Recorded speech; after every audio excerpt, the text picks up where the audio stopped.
Welcome to another episode of Recovery on Screen, the show that breaks apart some of the greatest movies about addiction, recovery, and mental health, and reconstructs them around helpful discussions that could help anybody who might be suffering from these situations and might want to have some way to get inspired by the characters, the stories, of the themes. Today, we're joined by what I consider to be somebody I consider to be a luminary in the field, very specifically the intersection between mental health and stories. Danny Wedding, welcome to the show. Danny is going to tell you a little bit more about himself, but he's the author of a groundbreaking book, which I have in my library, called Movies and Mental Illness, which, if you know anything about recovery movie meetups, that's what we're all about. He also wrote the book Current Psychotherapy. He's an academic career as well. Danny, welcome to the show. Thanks for coming. I'm delighted to be here, Ted. I think this will Wonderful. be fun. Well, we always give our guests the opportunity to pick the movie that they want to discuss today, and tell us about the movie that you chose and why. I chose A Beautiful Mind. I think it's a remarkable movie. It's directed by Ron Howard, one of my favorite directors, and I think it does a beautiful job of educating the public about schizophrenia. There's some problems with the film, but most people were apprehensive when they learned that somebody has a diagnosis of schizophrenia, and they don't have to be. It's a common disorder. It occurs around the world in slightly less than 1% of the population. Yeah, it is. It does seem like what movies have depicted. It seems like a kind of a scary situation, and I think in the public discourse, the word schizophrenia denotes serial killers or people who are just off their rockers, and there certainly are those cases, but as you said, it's very low percentage. They're outliers, and schizophrenia is not common, but it's a very manageable illness, mental health illness. It's caused by many different things, and we don't have to get into the specifics here, but these movies have done a really good job of depicting what it's like from the internal mind of the person who's actually experienced it. And more importantly, also, I think these movies also show what other people are doing to help and sort of support and sort of like the conflicts and the drama that's inherent in that.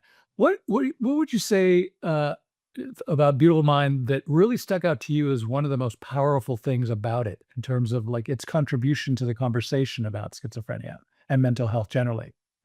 Well, I think it makes the point that John Nash's recovery was facilitated by his marriage to Alicia, and it was a tumultuous marriage. They got divorced for a while, then later on they remarried. The story is really quite fascinating, but it makes the case that having a loving relationship in the context of a supportive environment is tremendously important to recovery.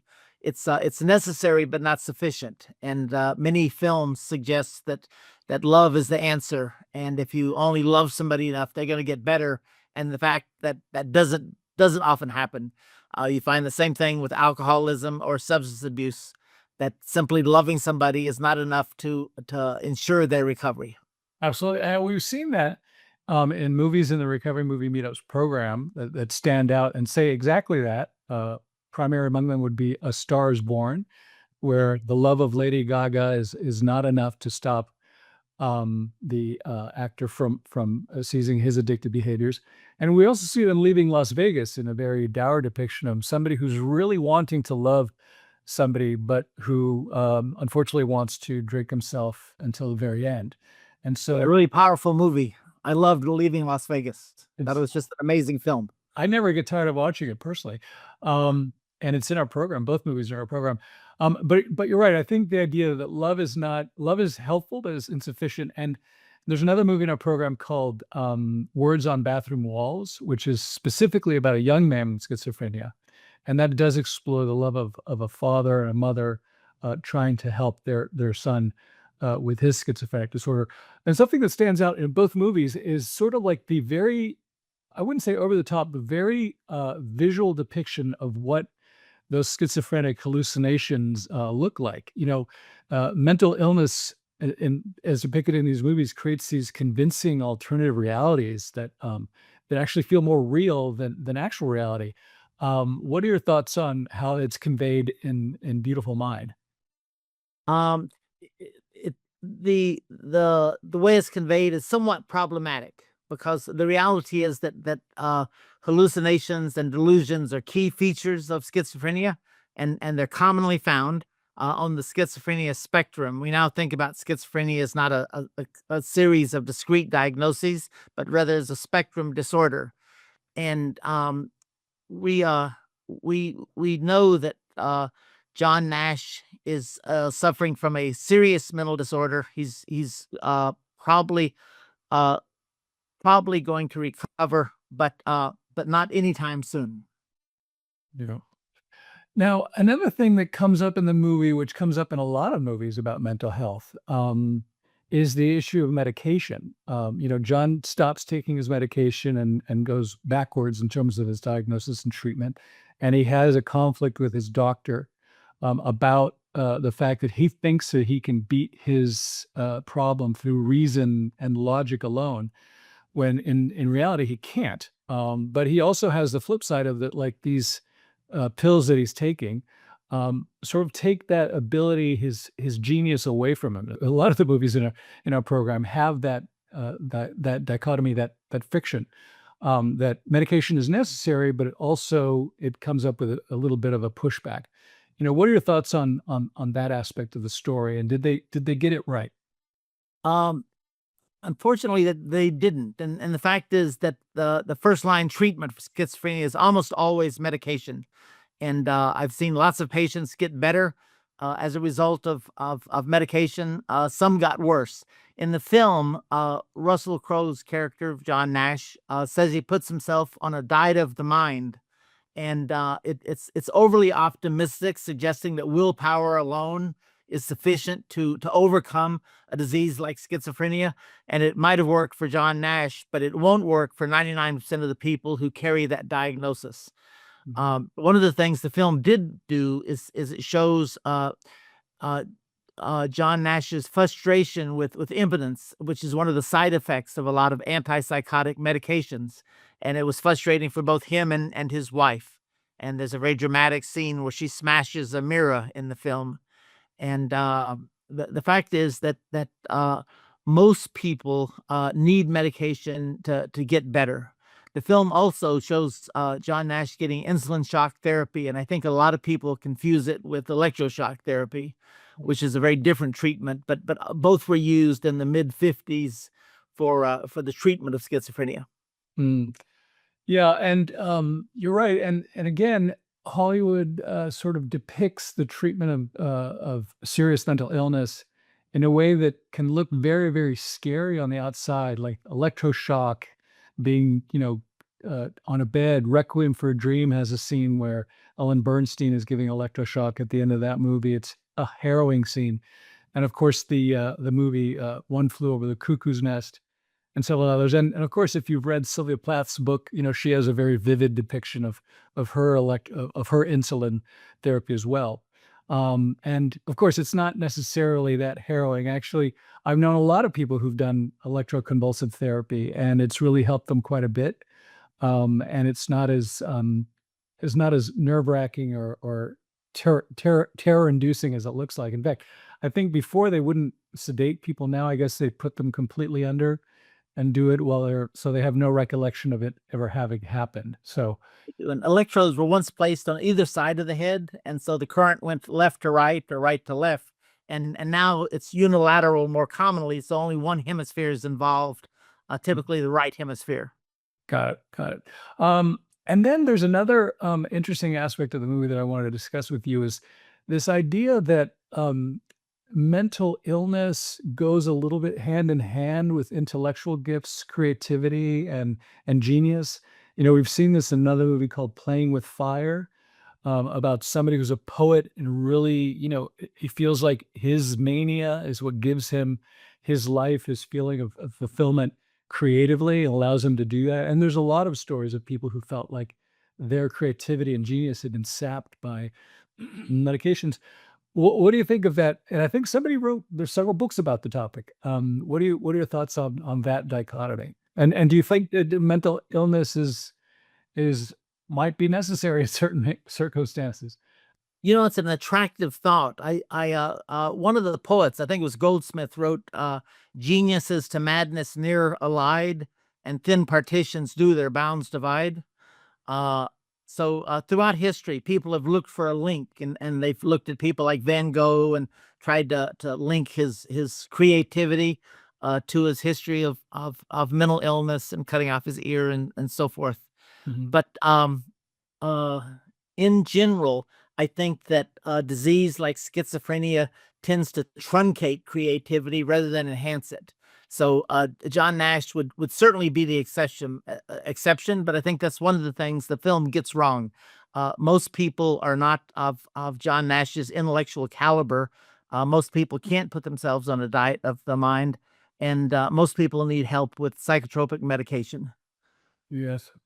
And it is funny. I've always found it very interesting that, and I read this in a book about religion once, that anybody in 5 or 6 or 7,000 or let's say 10,000, 5,000 years ago, let's say 3,000 years ago, anybody who had a mental illness and could claim to see visions of something, or let's talk about the Salem witch trials, or Saul of Tarsus, or these prophetic visions, or maybe even Muhammad, etc., that sometimes these prophetic visions, which turned into major religions, actually may have been caused by schizophrenia. Do you think that's possible? I think it is. The diagnosis didn't come along until the early 20th century. We used to refer to schizophrenia as dementia praecox. Uh, and in the movie Oppenheimer, Robert Oppenheimer is diagnosed at one point as having a dementia praecox, what we would today call schizophrenia. Yeah, fascinating. And then, and also, I spoke to a physicist once, and I asked him about.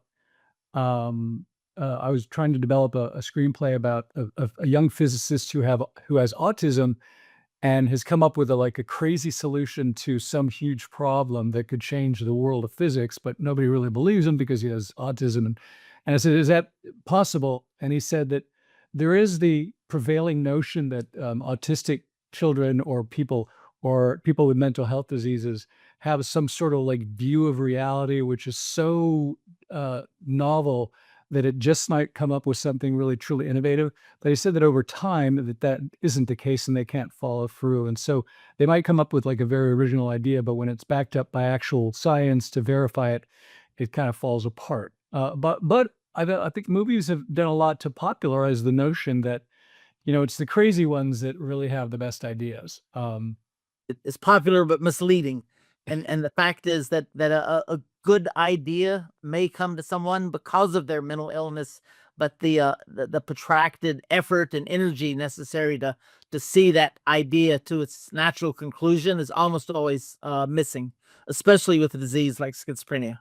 Yeah, I agree. And also when it comes to like addiction and alcohol and drugs, etc., there's the romantic version of Coleridge who, composed the poet Kubla Khan waking up from an opium dream, and the Right. idea that Faulkner was drunk all the time, or Hemingway was drunk all the time. But the truth is that, alcoholism completely destroyed their careers. It didn't enhance them. The idea that they had profound insights and then wrote while they were drunk is actually not true. Um, well, it is true that Faulkner did claim that drinking a lot sometimes opened him up to certain sensibilities that he would not have been attuned to ordinarily. That might have good. And from my own drinking career for several years back, after a couple drinks, I would have some rather expansive ideas, some of which would actually be valid, and feel like they were really profound, and I would not have had them had I been completely sober. What are your thoughts on that sort of dichotomy? I'm pessimistic about it. I genuinely am, Ted. I just don't think that alcohol or substances enhance creativity that much. There's this fantasy of alcohol and the writer. There's a book by that name, and if you go through and look at people like Hemingway and Faulkner, a lot of them did drink and did drink really heavily. But you can argue that their careers suffered as a result of their drinking, even more than it was enhanced. I think the fantasy of a writer sitting at a typewriter with a bottle of bourbon next to his table is just a fantasy. I don't think it enhances creativity at all. No, I totally agree. Now, Danny, tell us about your book, Movies and Mental Illness. We're going to put the link to the book in Okay. the description of this YouTube video, but tell us what took you to, there you go. Hold it. There you go. Thanks. Tell us about the book and what led you to that and how you came up to this intersection between movies and mental health. Well, Ted, I've always been interested in films, and I was thinking about getting a PhD in English at one time, and the job prospects weren't very good. So I have I wound up becoming a clinical psychologist trained at the University of Hawaii, but have maintained an interest in films my entire life and an interest in literature. And I've got a master's degree in English literature. I think it made me a better writer. And so I'm also neurotic enough that I couldn't just watch a film and enjoy it. I had to feel like I was accomplishing something. So I'd take notes during films that related to mental health in some way or to mental health professionals. And those films eventually, those cards that I took notes on eventually grew into a fairly substantial stack. And I turned the stack of cards into a course, and I turned the course into a book. And the book has been through 5 editions now. It's So it's been a lot of fun. For somebody who loves film, it's been a nice chance for me to integrate my 2 great passions in life, films and psychology. Well, no, I think it's wonderful. I've sort of in the same way we're very similar because I matched my working in Hollywood as a screenwriter and a producer to my own recovery from mental health and substance use, alcohol use disorder, and put it into a program because movies helped me heal from alcoholism or alcohol use disorder. And I thought, like you, I will look at a movie and say, that means this, or it could mean that, or it could be interpreted that way. And maybe there's a lesson there. And those are the lessons that I took from watching a lot of movies, and you did as well. And for those of you watching the show, it's a great book to read if you're into some of these movies about mental health that you may have never heard about. And I hadn't heard about all the movies. Some you have, but there's certainly a lot of the movies that I hadn't heard about. Now it's made me want to go back and watch them all over again, which is fun. Something I've enjoyed, Ted, is I've done a couple Fulbrights, one in Thailand and one in Seoul, South Korea, and I've traveled a lot, and I've been delighted when I lecture to international audiences how many of the people I speak to will come up and want to talk about U.S. films that they've loved, and my students in particular would have seen a movie like A Beautiful Mind and want to talk about it. And so almost anywhere in the world you go, you can find that they import US films, Yep. and they're eager to talk about the same films that you love because they love them as well. Yeah. Well, actually, it's funny because I used to work at Universal Pictures in foreign distribution, and I Uh-huh. was one of the people responsible for making sure that they saw all of our American movies and enjoyed them and wanted to talk to you about them. So it's all come full circle. So, what have you got going on now, Danny? Any new projects that we should be aware of? Any new books that we should watch out for?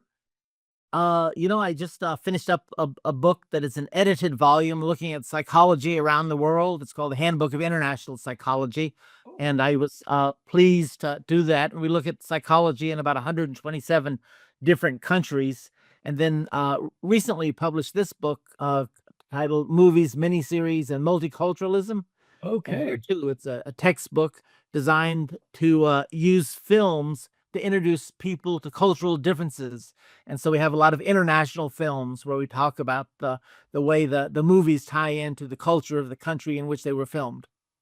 Oh, that's a great idea. I would read that book. Well, That's good. that's wonderful. Yeah, as somebody who worked in the multicultural aspect of Hollywood, writing Latino comedies for Televisa and Lionsgate, and trying to build cultural diversity when we did international productions at Warner Brothers and Universal, I'm all about that. So why have I not read this book? I've got to read it. I'll get you a copy, Ted. Oh, that's terrific. And what a great, because I think it's a great service that you're doing in that bringing because there's certain things that people might not otherwise glom to. There's certain things that are like at the top of the long tail, the popular books by psychology, et cetera.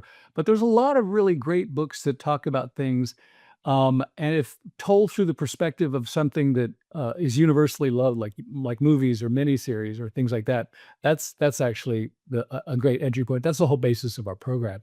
And I think this idea of doing what psychology is like in other countries, I think is absolutely fascinating because it can be, like you would say, completely different. Give us like a couple of examples of how psychology in a different country is completely not what we would expect or what we've seen here. Well, I've got a long-standing interest in Buddhism, and I got interested in Buddhism when I lived in Asia, and especially when I lived in Thailand and had a Thai monk who was a teacher. So much of what we consider psychotherapy in the United States would be practiced by monks in Thailand or Cambodia or Vietnam. And so there's an overlap between shamanism and psychiatry and between uh, mental health practices as we know them in the West and religious practices in much of the world.